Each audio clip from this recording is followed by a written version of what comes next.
Rubén Mújica, te voy a leer una frase. Se han cumplido todas mis pasiones políticas, que acabara el franquismo y en España hubiera libertades, que gobernara el PSOE, que España reconociera al Estado de Israel y que haya alcalde socialista en San Sebastián. ¿De quién es esa frase?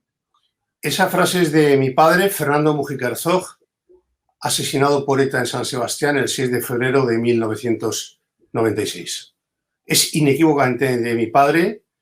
Esa era la expresión de su ideario. Esa fue la expresión de las conquistas que él vio satisfechas y desde luego es una frase que para mi familia es inolvidable. El día que mataron a tu padre tenías tú 27 años. ¿Te acuerdas mucho de esa jornada espantosa?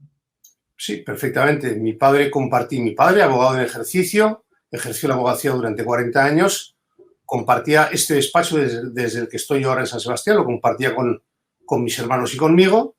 A las 2 menos 10 de la tarde, un martes, salía de trabajar ese despacho, iba a casa, a la casa familiar, y a 100 metros de aquí fue asesinado de un tiro en la nuca por una célula de etarra. Así de simple, así de siniestro y así de común para tantas y tantas víctimas del terrorismo etarra. Iba sin escolta tu padre, me parece recordar. Sí, mi padre no tenía escolta desde hacía unos años. Él había abandonado las responsabilidades que tenía en el Partido Socialista, en el que militó desde el franquismo. Y bueno, pues la policía, el Ministerio del Interior había entendido pues, que mi padre no necesitaba escolta y como tantas personas que no tenían escolta, pues fue asesinada por ETA. Tu padre fue militante del PSOE en tiempos de Franco, cuando, yo me acuerdo muy bien, aquí no se movía una hoja sin el permiso del general. Participó en el Congreso de Suresnes que elige a Felipe González como secretario general y que cambia completamente la perspectiva del PSOE. Es miembro del Comité Federal durante bastante tiempo, es presidente del Partido Socialista, del PSE-PSOE en Guipúzcoa y hace 3 meses un gobierno del PSOE trasladó a una cárcel del País Vasco, en una concesión, pues, en beneficio, al asesino de tu padre, a un sujeto siniestro llamado Francisco Javier García Gaztelu, Chapote, que no se arrepiente de nada. Tiene que doler eso, ¿no? Lo primero, no lo ha hecho un gobierno del Partido Socialista, lo ha hecho un gobierno de coalición entre el Partido Socialista y una formación llamada Unidas Podemos, que, vamos a dejarlo claro, durante años en el País Vasco simpatizó con la basura Batasuna y la basura etarra. Sentado esto, yo como víctima del terrorismo voy a expresar mi opinión, solo la mía. Yo creo que a las víctimas del terrorismo no nos corresponde decidir, desde luego, cuál deba ser la política penitenciaria de un gobierno, de un país. Ni nos corresponde decir a las víctimas del terrorismo si los acercamientos de presos etarras a las cárceles más cercanas a los domicilios de sus familias son buenos o no son buenos.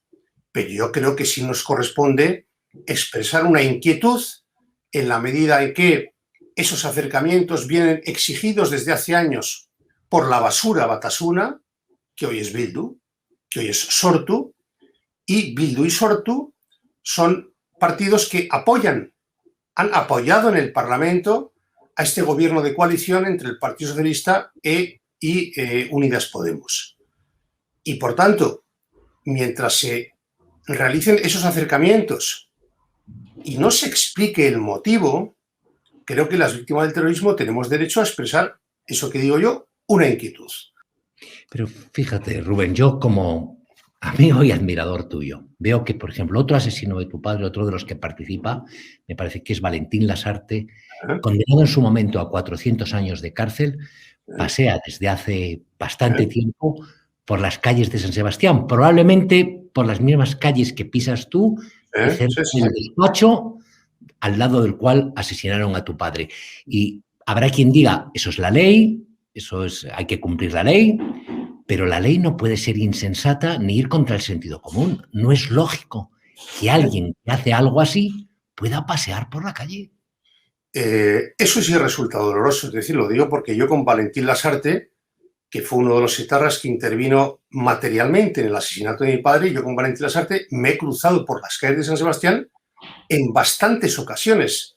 Más doloroso que eso, más doloroso que cruzarse con un asesino por la calle, es aguantar ese pretendido, ese fingido discurso político que dice que tiene que haber espacios de convivencia o de no sé qué vainas de reconciliación entre las víctimas del terrorismo y los asesinos. Yo creo que esos espacios de reconciliación, toda esa cháchara, obedece a un discurso vacío, a un discurso hueco, en el que creo que las víctimas del terrorismo tenemos derecho a decir que si los asesinos han merecido y merecen atención por el hecho de haber dejado de matar, mayor atención merecemos los españoles, el común de los ciudadanos, que nunca hemos matado a nadie. Produce dolor, produce asco evidente cruzarse por la calle con el asesino de un familiar, pero produce, por lo menos en mi caso, más dolor aguantar ese discursito político, esa cháchara aparentemente bien intencionada del encuentro, de la reconciliación y del bla, bla, bla. Has citado la palabra reconciliación y es la que repiten una y otra vez desde el gobierno, desde el gobierno de coalición PSOE-Podemos, cuando se habla, por ejemplo, de los golpistas catalanes condenados y a los cuales se va a indultar en breve para justificar los indultos. A ti, como observador de la realidad, no ya como abogado, ¿no te choca? Lo que pasa es que soy abogado en ejercicio, no puedo evitar tener una perspectiva también jurídica, una perspectiva legal. Por supuesto que me choca. Como ciudadano me choca de la misma manera.